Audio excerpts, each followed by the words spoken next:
Hello friends, মিঠুর পাকশালায় আপনাদের সবাইকে স্বাগত।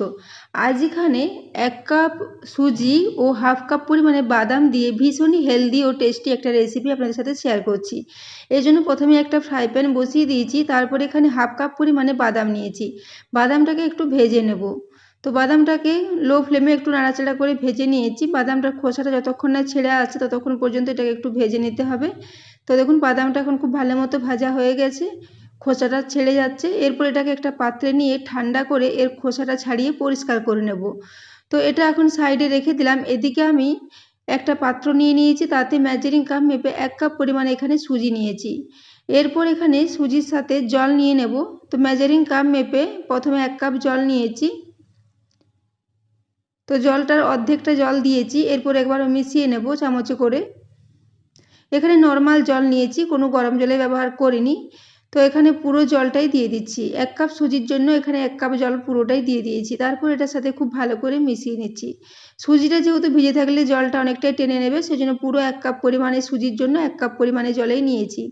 তারপর এটাকে খুব ভালো করে মিশিয়ে একটু রেস্টে রেখে দেবো প্রায় 7 থেকে 8 মিনিটের জন্য। তাহলে সুজিটা খুব ভালো মতো জলের মধ্যে ভিজে যাবে। তো এরপর একটা মিক্সির জার নিয়ে নিয়েছি এবং যে বাদামটা ভেজেছিলাম বাদামটার খোসাটা ছাড়িয়ে পরিষ্কার করে নিয়েছি। এরপর মিক্সিতে দিয়ে বাদামটাকে একটু অর্ধেক গুঁড়ো করে নেব। খুব বেশি গুঁড়ো করব না, কিছুটা গোটা গোটা রাখবো এবং কিছুটা গুঁড়ো করে নেব। তো বাদামটাকে গুঁড়ো করে এখন সাইডে রেখে দিয়েছি।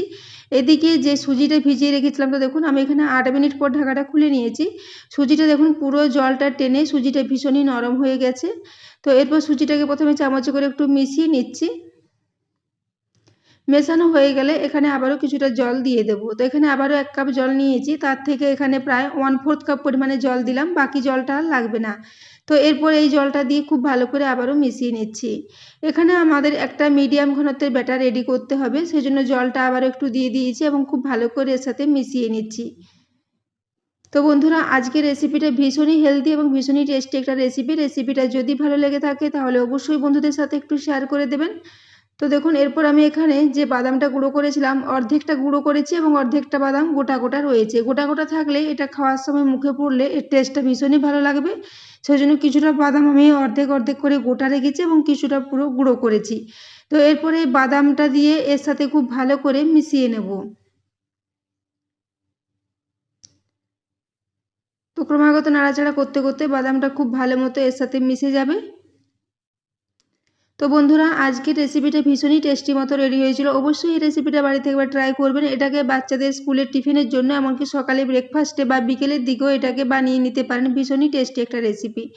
তো বাদামটা মেশানোর পর এখানে কিছু মশলা দিয়ে দিচ্ছি। তো প্রথমে এখানে দিয়ে দিলাম স্বাদ মতো একটু লবণ, এর সাথেই দিয়ে দিচ্ছি প্রায় 1 চা চামচ পরিমাণে এখানে গোটা জিরে।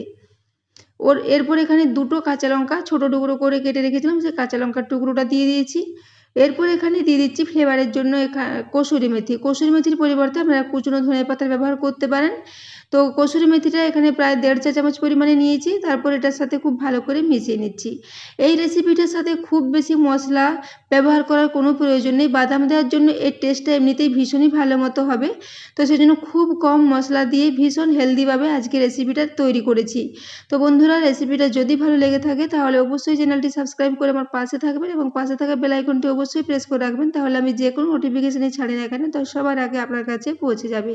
তো দেখুন এটা খুব ভালো করে মিক্স করে নেওয়ার পর সব শেষে এখানে দিয়ে দিচ্ছি বেকিং সোডা। প্রায় 1/4 টিস্পুন পরিমাণে বেকিং সোডা দিয়েছি। এরপর 1 চা চামচ পরিমাণে একটু জল দিয়ে এই বেকিং সোডাটা খুব ভালো করে এর সাথে মিশিয়ে নেব। বেকিং সোডা দিলে এটা ভীষণই স্পঞ্জি মতো রেডি হবে এবং ভীষণই নরম হবে। তো এখানে আজ আমি কোনো টক দই বা কাগজি লেবুর ব্যবহার করিনি। আপনারা চাইলে এখানে জলের পরিবর্তে দই দিয়েও সুজিটাকে মেখে নিতে পারেন। তো আমি এটাকে নর্মালভাবে জল দিয়েই রেডি করেছি। তো এরপর দেখুন বেকিং সোডাটা দেওয়ার পর খুব ভালো করে মিশিয়ে নিলাম। তো ব্যাটারের কনসিস্টেন্সিটা দেখেই বুঝতে পারছেন এটা ভীষণই একটা বেশ মিডিয়াম ঘনত্বের ব্যাটার মতো রেডি হয়েছে। তো ব্যাটারটা দেখে নিন। এরকম একটা বেশ মিডিয়াম ঘনত্বের ব্যাটার রেডি করে নিতে হবে। তো ব্যাটারটা এখন একদমই রেডি হয়ে গেছে। এদিকে গ্যাসে আমি একটা তাওয়া বসিয়ে দিয়েছি, তাতে এখানে ঘি নিয়ে নিচ্ছি। আজকের রেসিপিটা আমি ঘি দিয়ে রেডি করেছি। আপনারা চাইলে যে কোনো ধরনের তেল দিয়ে এটাকে তৈরি করতে পারেন। তো এখানে প্রায় 1.5 চা চামচ পরিমাণে ঘি নিয়ে নিয়েছি। ঘিটা দেওয়ার পর তাওয়ার চারিদিকে খুব ভালো করে একটু মাখিয়ে নেব। তো দেখুন ঘিটা দিয়ে তাওয়ার চারিদিকে খুব ভালো করে মাখিয়ে নিচ্ছি। আজকের রেসিপিটা ভীষণই হেলদি, খুব কম উপকরণ দিয়ে খুব সহজেই এটা রেডি হয়ে যায়। অবশ্যই বাড়িতে একবার ট্রাই করবেন এবং কমেন্ট করে জানাতে ভুলবেন না আপনাদের কেমন লেগেছে। তো দেখুন এখন তাওয়াতে খুব ভালো করে ঘিটা মাখিয়ে নিয়েছি। এরপর ওই ব্যাটারটাকে আবার একবার খুব ভালো করে মিশিয়ে নিচ্ছি। এরপর এখান থেকে বেশ কিছুটা করে ছোট ছোট করে বেশ প্যানকেকের মতো করে এখানে নিয়ে নেব।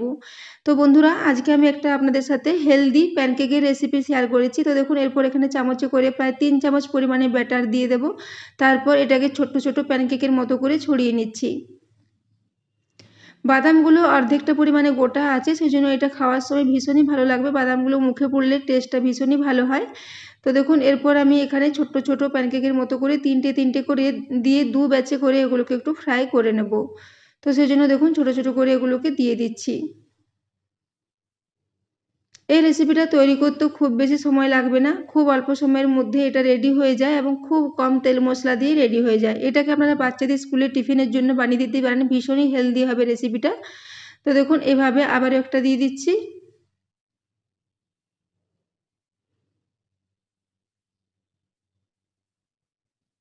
তো আজকের রেসিপিটাতে আমি কোনো রকমের সবজির ব্যবহার করিনি, আপনারা চাইলে এখানে কিছু সবজিও অ্যাড করতে পারেন ছোট ছোট টুকরো করে কেটে নিয়ে। তো শুধুমাত্র বাদাম দিয়ে এর টেস্টটা অসাধারণভাবে রেডি হয়েছিল, সেই জন্য আর এখানে কোনো সবজির ব্যবহার করিনি। তো দেখুন এখানে প্যানকেকগুলো দেওয়া হয়ে গেছে। এরপর এখানে 1 চা চামচ পরিমাণে সাদা তিল নিয়েছি, সাদা তিলটা দিয়ে উপর থেকে একটু ছড়িয়ে দেবো। তিল দিলে এর টেস্টটা ভীষণই ভালো হবে এবং তিল আমাদের শরীরের পক্ষে ভীষণই উপকারী, সেই জন্য এখানে 1 চা চামচ পরিমাণে তিল নিয়ে উপরে এভাবে একটু ছড়িয়ে দিচ্ছি।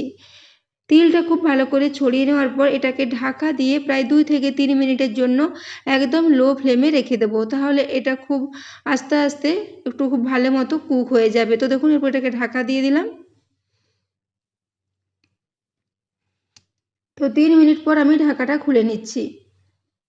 এখন দেখুন নিচের দিকটা খুব ভালো মতো ফ্রাই হয়ে গেছে। এরপর উপর থেকে আবারও 1 চা চামচ পরিমাণে ঘি দিয়ে দিচ্ছি। ঘিটা দেওয়ার পর এই প্যানকেকগুলোকে একটু উল্টে দেবো।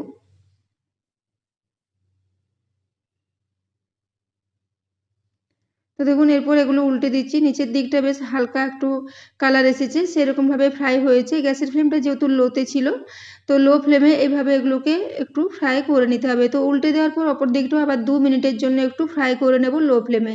এগুলো হতে প্রায় 4 থেকে 5 মিনিটের মতো সময় লাগবে। 5 মিনিটের মধ্যে এগুলো খুব ভালো মতো রান্না হয়ে যাবে। তো দেখুন এরপর ঢাকাটা আবারও খুলে নিয়েছি, এরপর এগুলোকে উল্টে নিচ্ছি। তো দেখুন দুদিকটাই এখন খুব সুন্দর মতো ফ্রাই হয়ে গেছে এবং তিল দেওয়ার জন্য এগুলো দেখতেও ভীষণই লোভনীয় হয়েছিল। তো এরপর এগুলোকে তুলে নিচ্ছি। তো এইভাবে প্রথম ব্যাচের প্যানকেকগুলো রেডি করে নিয়েছি। এরপর দ্বিতীয় ব্যাচে আবারও 3টে দিয়ে একইভাবে এগুলোকে রেডি করে নেব। তো এরপর এগুলোকে প্লেটে তুলে নিয়েছি। এরপর দ্বিতীয় ব্যাচে একইভাবে আবারও 3টে রেডি করে নিয়েছি। তারপর একই সাথে প্লেটে নিয়ে নিচ্ছি। এগুলোকে আপনারা যে কোনো ধরনের চাটনির সাথে সার্ভ করতে পারেন। বাদামের চাটনি, নারকেলের চাটনি বা ধনেপাতার চাটনি সব কিছুর সাথেই খেতে দুর্দান্ত লাগবে। তো দেখুন এরপর একটা আপনাদের ভেঙে দেখিয়ে দিচ্ছি এবং দেখুন উপর থেকে কতটা সুন্দর হয়েছে এবং নিচের দিকটা ভীষণই খাস্তা ও মুচমুচে মতো রেডি হয়েছে। এর আওয়াজটা শুনে বুঝতে পারছেন। তো এইভাবে লো ফ্লেমে ঘি দিয়ে একটু হাতে সময় নিয়ে ফ্রাই করলে এগুলো ভীষণই খাস্তা মতো রেডি হয়ে যায়। ভিতরটা ভীষণই নরম ও জালিদার হয়েছে এবং উপর থেকে ভীষণই খাস্তা ও মুচমুচে। তো দেখুন এরপর একটা ভেঙে আপনাদের দেখিয়ে দিলাম।